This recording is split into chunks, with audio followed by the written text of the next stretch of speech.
자, 오늘은 제목부터 다시 한번 볼 텐데요. 오늘 제목을 보면서 나름대로 우리가 생각해야 할 것은 성령은 오늘 어떤 일을 하는가라는 제목으로 은혜 나누겠습니다. 성령 하나님께서 오늘 우리에게 어떤 일을 하시고 또 어떤 일을 계속 하실 것인가를 한번 말씀 안에 한번 우리 찾아보면서 은혜 받는 시간 갖기 원합니다.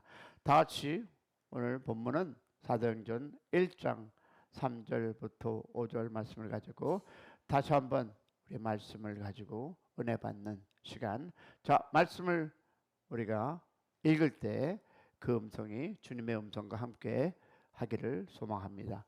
시작. 그가 고난 받은 후에 또한 그들에게 확실한 많은 증거를 친히 살아계심을 나타내사 40일 동안 그들에게 보이시며 하나님 나라의 일을 말씀하시고 사도와 함께 모이사 그들에게 분부하여 이르시되 예루살렘을 떠나지 말고 내게서 들은 바 아버지께서 약속하신 것을 기다리라. 요한은 물로 세례를 베풀었으나 너희는 몇 날이 못되어 성령으로 세례를 받으리라 하셨느니라. 아멘. 자, 우리는 이 말씀을 되풀이하고 또 읽어보았습니다. 여러분이 이 말씀은 많이 또 나름대로 들었고 또 설교를 통해서 여러분께서 이해하고 또 이해하는 말씀이지만 다시 한번 오늘 그 말씀 안에서 성령님 우리에게 어떤 일을 하고 있는가를 알아보는 시간 되기 원합니다.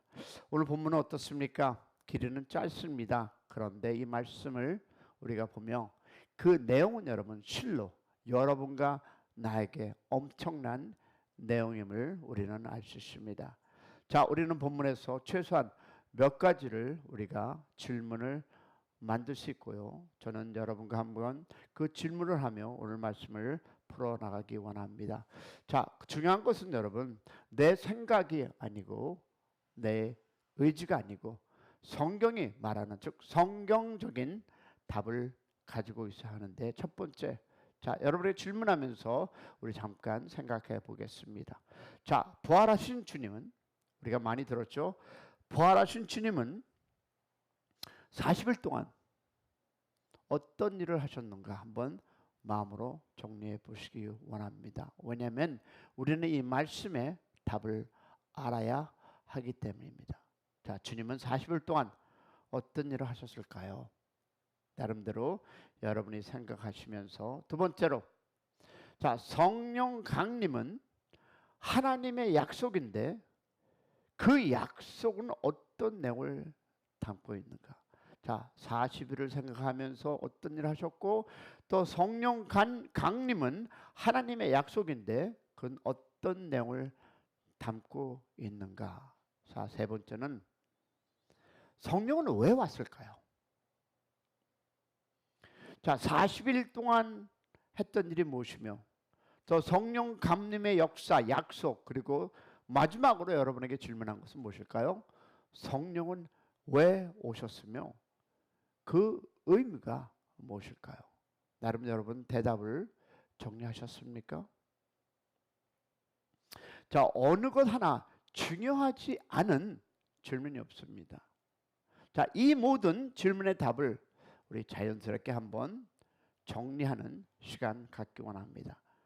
자, 그러면 주님이 3년 반 동안 제자들에게 가르치시고 교육하시고 그 모든 그 3년 반의 핵심이 무엇이라고 생각하십니까?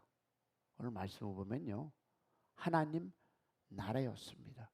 주님이 이 땅에 오시고 또 성령님께서 우리와 함께 하시며 여러분과 나에게 주시는 사명, 잘 먹고 잘 살아라 라는 것이 아니라 주님이 했던 이 사역입니다. 하나님 나라, 할렐루야. 그리고 부활하신 후에 40일 동안 낙심하고 절망하고 흩어져 있는 제자들을 찾아다니면서 그들을 만나서 말씀하신 내용도 무엇이다? 하나님 나라였습니다. 자, 그렇게 3년 반 동안 주님으로부터 직접 배우고 부활하신 주님을 만나서 보충 수업까지 받은 제자들이었지만, 우리가 지금 읽은 말씀을 보니까 우리 제자들의 영적 상태가 우리말로 빵점이었습니다. 자, 그러면 우리가 한번 보겠습니다. 마태복음, 마가복음, 누가복음을 다 함께 읽을 때 하나님의 음성을 다시 한번 듣고 이 제자들의 생각과 주님이 이 땅에 왜 오셨는가를 보는 그런 시간 되기 원합니다. 자, 먼저 마태복음 28장부터 시작. 11 제자가 갈릴리에 가서 예수께서 지시하신 산에 이르러 예수를 배웠고 경배하나 아직도 의심하는 사람들이 있더라. 그 후에 그들 중 2사람이 걸어서 시골로 갈 때에 예수께서 다른 모양으로 그들에게 나타나서 2사람이 가서 남은 제자들에게 이르러 역시 믿지 아니하니라. 그 후에 11 제자가 음식을 먹을 때 예수께서 그들에게 나타나서 그들의 믿음 없는 것과 마음이 완악한 것을 꾸짖으시니 이는 자기가 살아난 것을 본 자들의 말을 믿지 아니하라라. 어떻습니까? 예수님과 동행하며 3년 반, 그리고 40일 동안 예수를 통해서 직접 개인 레슨 등등 역사를 함께 이끌어갈 그들이 의심하더라, 의심하더라, 믿지 않더라. 자, 부활하신 주님을 만나 40일을 확실한 많은 증거를, 주님이 살아계심을 나타내시고 보았지만 승천하기 전까지 그들 중에 의심하는 사람들이 있더라 라고 성경은 이야기해 주고 있습니다. 과연 나는 다를까요? 부활하신 주님을 만남에도 불구하고 제자들의 마음속에 무엇이었습니까? 의심과 두려움이 라는 단어가 그들을 지배하고 있었습니다. 그러면 더 결정적인 말씀은 주님이 승천하기 전에 주님을 향해 그들의 질문을 보면서 보겠습니다. 자, 사도행전 1장 6절 보겠습니다. 자, 시작. 그들이 모여 있을 때 예수께 여쭈어 이르되 주님께서 이스라엘 나라를 회복하심이 이때이니까 하니. 주님으로부터 다시 한번 직접 3년 반 동안 하나님의 나라에 대해서 가르침을 받았고, 그것도 부족해서 부활하신 다음에 40일 동안 보충교육을 받았음에도 불구하고 그들의 입에서 나오는 질문은 충격적인 질문 아닙니까? 여러분은 어떻겠습니까? 에이, 나는 아니겠지. 만약 우리가 이 주님의 입장이라면 놀랄 텐데, 아니 놀라서 우리는 자빠질 텐데 주님은 하나도 놀라지 않습니다. 그리고 제자들을 향해서 책망하지도 않습니다. 우리 같으면 아이고, 그죠? 마치 당연하듯이 승천하셨습니다. 여러분, 교회에서 여러분은 정말 신앙생활하면서 많은 이야기를 목사님을 통해서 설교로 또 공부로 나름대로 신학교를 다니면서 아니면 공부를 그 교회에서 하는 그 교재를 가지고 했었습니다. 그런데 여러분, 성도들의 신앙 점수는 여러분 형편없다면 여러분 왜일까요? 우리 그런 사람 있잖아요. 나는 아니라고 하시는 분이 있을 수도 있지만 우리는 여기서 놀라운 반전을 한번 보겠습니다. 우리는 왜 여기서 이 제자들의 엉뚱한 질문이 등장하는지를 보아야 할 텐데요. 하나님은 일부분의 제자들을 그동안 엉뚱한 질문을 왜 우리에게 남겨두었는지 여러분, 우리는 한번 기억하고 알아야 합니다. 왜 그랬을까요?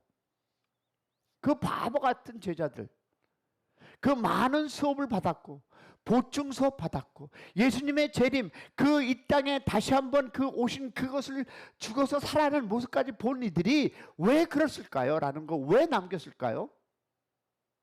지금까지 등장한 모든 말씀은 간단합니다. 성령이 오셔야 할 이유를 말해주고 있습니다. 여러분이 믿게 된 것도 여러분의 의지가 아니라 성령 하나님께서 여러분을 타치하시고 성령 하나님께서 여러분을 가르쳐 주셔서 이 자리에 있다라는 것을 믿으시기를 소망합니다. 그래서 아무리 많이 교회에서 여러분 말씀을 듣고 공부를 해도 그들이 감화하지 않고 여러분 하나님을 믿지 않는 이거는 여러분 성령님의 역사가 없음을 여러분 기억하시고 그런 분들을 위해서 기도해 주시기 바랍니다. 너는 왜 신앙이 그것밖에 안 돼? 라고 하지 마시고 그들이 아직도 미숙한 것은 성령의 역사가, 성령의 가르치심이, 성령의 믿음의 그 역사를 믿지 못하기 때문에 그렇다 하는 것을 생각하시고 격려해 주시고 기도해 주시기를 소망합니다. 여러분 지금 제자들의 이 영적인 상태를 표현할 수 있는 단어는 간단합니다. 의심과 두려움과 무지입니다. 그런데 성령님은 바로 제자들의 마음속에 있는 그 단어 때문에 이 땅에 오셨습니다. 할렐루야. 지금 제자들의 마음속에는 여러분 지배하고 있는 의심과 두려움, 무지의 해결책이 바로 성령님이시며 약속이라는 단어 속에 있는 그 약속의 내용이며 성령으로 침례 받았다라는 의미를 얘기하고 있습니다. 할렐루야. 그러면 이제 우리 그 말씀, 그 사실을 통해서 한번 우리 살펴보겠습니다. 자, 본문은 성령 감림을 하나님의 약속이라고 합니다. 맞습니까? 그렇다면 성령님은 예수님의 사역이 실패해서 오신 것이 아니라는 것입니다. 성령님은 오히려 예수님의 그 사역을 완성시키기 위해서 오신 분, 그래서 오늘도 성령의 여러분 임재와 인도가 있어야만 우리가 승리할 수 있음을 기억하시기를 축복합니다. 약속이라는 단어 속에 이 성령의 간림은 여러분 창세 전부터 하나님 아버지 마음 생각 속에서 있었던 계획임을 우리는 알 수 있습니다. 왜? 예수님은 그 약속을 알았고 그 약속이 무엇을 의미하는지를 알았기에 제자들 마음속에 의심과 두려움과 그 무지가 있을 것을 알았기 때문에 놀라지 않았다라는 것입니다. 아멘. 그러면 주님께서 그 사실을 알았으므로 무엇을 확인할 수 있나요? 지금 우리가 읽을 다음 말씀을 통해서 그것이 증거입니다. 자, 요한복음 14장 25절 26절 시작. 내가 아직 너희와 함께 있어서 이 말을 너희에게 하였거니와 보혜사 곧 아버지께서 내 이름으로 보내실 성령 그가 너에게 모든 것을 가르치고 내가 너에게 말한 것을 아멘 생각나게 하리라. 생각을 나게 하신 그 하나님. 그러면 성령님은 오늘 어떤 일을 하실까요? 우리 안에 있는 의심과 두려움 그리고 무지를 해결해 주신다. 할렐루야. 여러분 지금도 오늘도 이 시간에도 여러분 성령님은 그 일을 하고 계신다. 아멘이십니까? 그러면 여러분 의심과 두려움과 무지가 성령님으로 인해 해결되면 어떤 결과가 일어납니까? 여러분 그것이 바로 단어가 있습니다. 증인 되는 것입니다.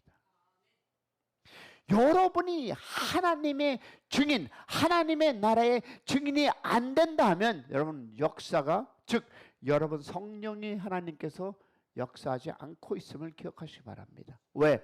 주님이 이 땅에 오신 것은 그 하나님을 어떻게 증인하기 위해서, 그럼 우리도 이 사명을 감당할 때 그런 역사가 일어나기를 주님의 이름으로 축원합니다. 그것이 바로 사도행전 1장 8절의 의미입니다. 우리가 어떤 일을 해서 증인이 되는 것이 아니라 내가 성령님으로 인해 변화가 되면 우리는 증인이 되는 것이다. 할렐루야. 많은 역사 하심에 오늘도 여러분 성령의 역사가 여러분이 증인 되셔서 내가 성령님으로 인해 내 입술이 열릴 때마다 하나님의 복음을, 하나님의 사랑을, 하나님의 은혜를 나누시기를 축원합니다. 부정적인 것이 아니라 하나님의 말씀 안에 거함으로써 예수가 희망입니다. 예수가 정답입니다. 예수가 해결입니다. 할렐루야. 그런 은혜가 여러분과 함께 하기를 주님의 이름으로 축복하며 여러분이 기도할 때 우리 교인들을 위해서 성도님들의 그 한 사람 한 사람을 한번 머리에 생각하면서 내 기도보다 그들을 위해서 기도하고 그들이 함께 예배드리며 하나님의 나라가 증거되는 역사가 그들의 입술을 통해서 그리고 우리의 입을 통해서 역사하기를 한번 주여 한번 크게 부르고 나갑니다. 주여!